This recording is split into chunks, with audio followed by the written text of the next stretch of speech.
sumakiti sa daan. Sikapin na lang natin na ano, lumakad. Pag tayo nadapa, ano gagawin natin? Bangon ulit. Ano, basta makamta natin yung alin. Yung langit na ating ano, hinahanap. Sabi nga yung ating lalakaran doon, lantay na ginto. Dito pupunta ka sa ilalim ng lupa para lang makakuha ng ginto. Minsan lugi pa. Ano, minsan hindi ka pa binabayaran, nagkakaunsihan pa. Pero doon, lalakaran lang natin, lantay na ginto. Diba? Ano, sikapan natin na tayo pumunta ron. Ang iba naman, ayaw hanapin dahil sabi nila yung kanilang daan ay tama na yung kanilang damdamin. Marami ang mga tao pagdating sa kaligtasan, iniisip nila, no, tama na ito, palagay ko yung kanilang ano, sarili. Iniisip nila na batas na yung kanilang ano, damdamin para sila ay maligtas. Pakiramdam ko dito tama. Bakit? Ang lalaki ng kanilang kapilya, ang dami namin. Tama. Ay pakiramdam lang yan. Ano mga kapatid, ang katotohanan, hindi pwedeng ibatay saan? Sa pakiramdam. Ay kung sabihin ko sa inyo, pakiramdam ko, kamukha ko si Alga Mula. Papayag kayo? Ha? Hindi kayo papayag. Bakit? Ay, ang itim-itim mo eh. Ay, pero yun ang pakiramdam ko eh. Bakit? Magututulan niyo ba yun? Ay kung sabihin nyo, kapakiramdam mo, kamukha mo si Marian Rivera. Eh bakit eh? Yan ang nararamdaman mo eh. Kahit sabihin kong hindi, ito ang pakiramdam ko eh. Ganon din sa kaligtasan. Pag ganon ang ginamit natin, pero hindi pwede na ang pakiramdam, ang gamitin para tayo ano, maligtas. Tanging ano, pagsunod lamang sa utos ng Diyos. Para tayo ay ano, tayo ay maligtas. Kaya wag na tayong ano, humana pa ng ibang daan. Manatili na lang tayo doon sa masikip na ano, na daan para tayo maligtas. Ano po? Ay ngayon ang tanong, sino ang maliligtas? Sabi ko nga kung sa ating sarili lamang walang mga liligtas. Ano? Ang tanong sino? Sino ang maliligtas kaya? Punta tayo. Oh, yung gumagawa ng kalooban ng ano? Ng Ama, ng aking Ama na nasa langit. Sabi sa 7:21 ng Mateo, yung aking alam, hindi ang bawat tumatawag sa akin, Panginoon, Panginoon, papasok sa karya ng ano? Langit, kundi yung alin, gumagawa ng kalooban ng aking Ama na nasa langit. Yung bang pagsamba tuwing linggo, kalooban ba ng Ama? Yes. Eh bakit maraming absent? Sinong kalooban yun? Kalooban ng Diyos o kalooban ni Satanas? Tandaan po natin, kung kanino mo ihandog ang iyong sarili, siya ang Diyos mo. Basahin natin, Roma 6:16. Ano po? 6:16. Hindi ba kaninyo nalalaman na kung kanino nyo ihandog ang inyong mga sarili na pinakalipin upang tumalima, ay kayo'y mga alipin na inyong tinatalima, maging kasalanan sa ikamamatay, maging ng pagtalima sa ikapagiging matuwid. Para madali nating maintindihan, halimbawa, linggo, ay naanyayahan ka birthday. Inuna mo yung birthday kaysa pagsamba. Sino ang Diyos mo? Eh di yung birthday. Ay dalawa lang naman ang pinaglilingkuran natin, either sa Diyos o sa kanino? Kay Satanas. Kaya kung kanino mo ihandog ang iyong sarili, doon ka. Ano po? Kaya nakita natin sino ang maliligtas yung gumagawa ng kalooban ng ating Ama para sa aming mga panauhin at bisita. Gusto ba nating maligtas? Ano ang kalooban ng Diyos para tayo ano? Maligtas. Kinakailangan natin tayo ano? Manampalataya, magsisi at magpabautismo. Ang sabi sa aklat ng Mark 16:16, ang sumasampalataya at mabautismuhan ay ano? Maliligtas. Datapot ang hindi sumasampalataya ay parurusahan. Nakita natin, madali lang maintindihan. Pag tinanong mo, sino ang gustong mapunta ng langit? Maraming gustong mapunta ng langit. Sino ang gustong sumampalataya at mabautismuhan para mapunta ng langit? Ayaw tumaas. Pero yun ang daan para tayo yan o. Maligtas, parang ganito lamang yan. Sampalataya, plus ano? Bautismo, sa inyo yung laptop. Sige, kunin nyo na. Madali lang maintindihan, di ba? Sampalataya, plus bautismo, meron kang ano? Laptop. Sino ang ayaw sumampalat? Sino ang gustong sumampalataya at mabautismuhan para magkaroon ng laptop? Ha? Oo? Yun yung nagpipicture, ibibigay na yan. Kailangan ng ano? Sasampalataya? Mabautismuhan?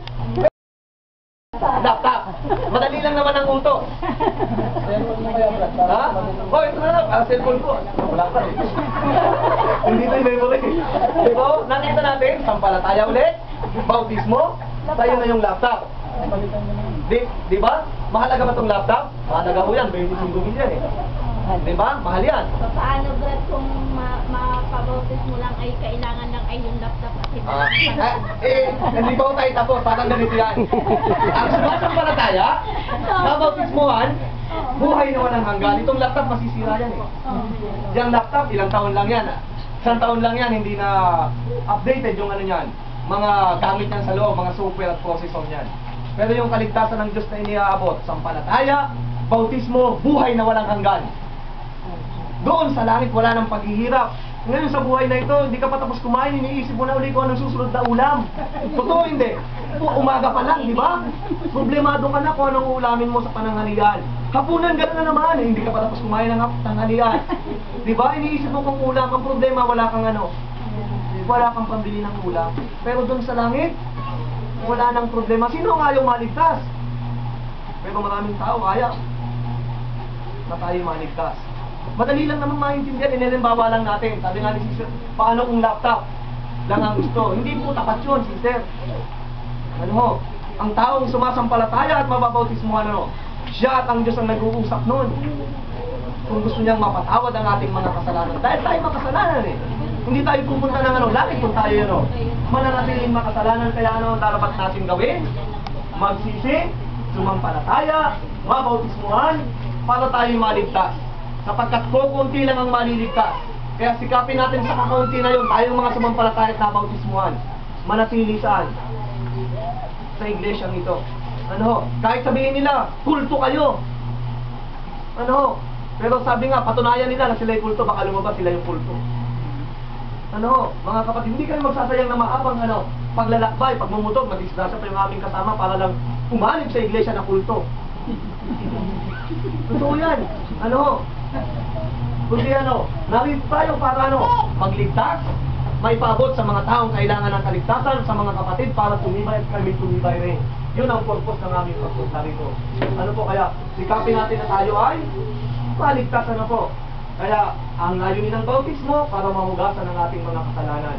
Lahat tayo makasalanan, yung iba ay hindi pa nahuhugasan, kinakailangan mahugasan, mabautismuhan para sila ay ano, maligtas. At sabi nga, kailan ang araw ng kaligtasan? Ngayon, hindi bukas. At yung makapagtitiis hanggang wakas. Sabi kanina, magtiis hanggang wakas. Tayo ay ano, maliligtas minsan, 2 oras lang yung ating pagtitiis. 3.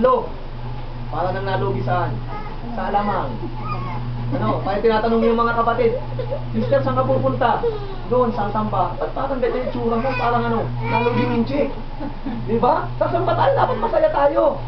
Di ba nalaman mo na patawad ka sa iyong kasalanan, at malulugi ka. Kaya kahit yung 3 oras pa, 4 na oras pang pakikinig ng Bible study, hindi ka malulungkot. Bakit? Alam mo na ano, ang Diyos naririto. Pero kahit tayo lumipat ng ibang relihiyon, malalaki man sila at marami, wala naman ang Diyos doon, wala rin kwenta yun. Kaya manili tayo sa pakitid na daan. Magandang hapon po. Maraming salamat sa inyong pakikinig.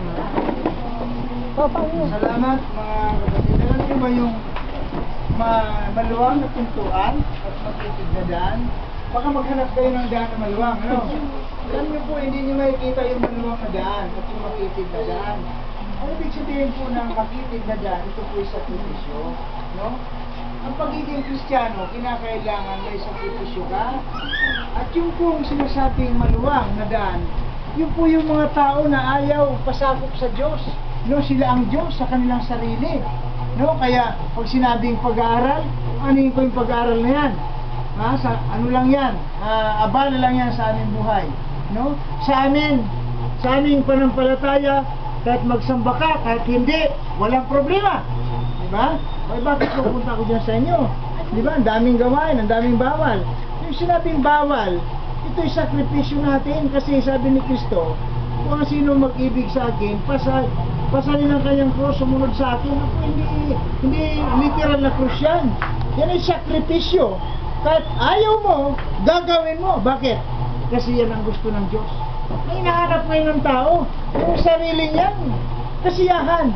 Kasi kung meron nga mga pagsambahan nyo, pinagkukumpir nila yung totoong sa Diyos at yung hindi sa Diyos. Kung yan ay sa Diyos, bakit ang pagsamba nila boring? Kukunti lang sila na pag-aral natin, kukunti ang maliligtas. Pero pagdating doon sa mga denominasyon, panoorin nyo si Kibuloy, panoorin nyo si Bilarde, napakadami. Pero pag binasa natin ang Bible, kukunti lamang ang maliligtas. Maliligtas na yun. Ha? Nung nandun sa tunay na iglesia, na itinayo ni Kristo, na mayroong sakripisyo. No? Ako nakita nyo, wala nang kabuhayan, pwede akong pumunta doon sa bayaw ko. Bayaw ko talagang hindi mayaman, milyonaryo. Oh, alam nila yan. Bakit hindi ako napunta doon para humingi ng kabuhayan? Hindi kasi yun ang mahalaga eh. Ang mahalaga, yung makapagturo sa kay Timoteo, ni Pablo, magtiis ka ng kahirapan. Uy, bakit sa pagtitiis ko ng kahirapan, mayroon ba akong tatanggapin? Ha? Para magtiis ako dito? Anong tatanggapin ko? Sohol? Para sa aking pagtuturo? Wala na akong tulong eh. Bakit nandito tayo? Bakit namamalagi tayo? Naunawaan natin yung kahulugan ng pagiging mga kapatid, ang kahalagahan ng inyong buhay. Papahalagahan ninyo ang Diyos, papahalagahan ninyo ang paglilingkod ninyo.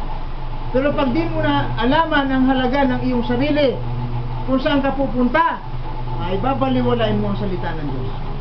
No? Kaya sa mga nanyanyahan, sa mga naimbita, o sa mga narito, sa hapon ito, yan ay mapalad kung may sasagawa nila yung napakinggan. Tinuro ng ating mga kapatid at pagturo, sabi ko, pag mayroong mga kapatid dito na dumating galing sa Maynila, matatalino yan. Oh, yung nandito sa inyo, mahina, di ba?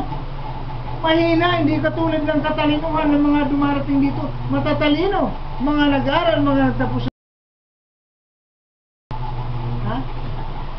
Hindi lang lamang yung naituro ko, no? Kasi kumbaga sa Bible, kukunti lang ang ating kaalaman, ano? Pero kung ikukumpara dyan sa mga yan, dami, halos napulbos na nilang Biblia. Diba? Maayawan nyo ba yung mga yan? Yung mga preacher na yan? Ang gaganda ng mga i-deliver sa inyong salita ng Diyos. Ayun, yun ay nagpundot sa akin. Hinamon ko pa nga yan eh. Nangaway. Sutukan. Kasi ako ang tinatamaan. Diba? Pero nung maunawaan ko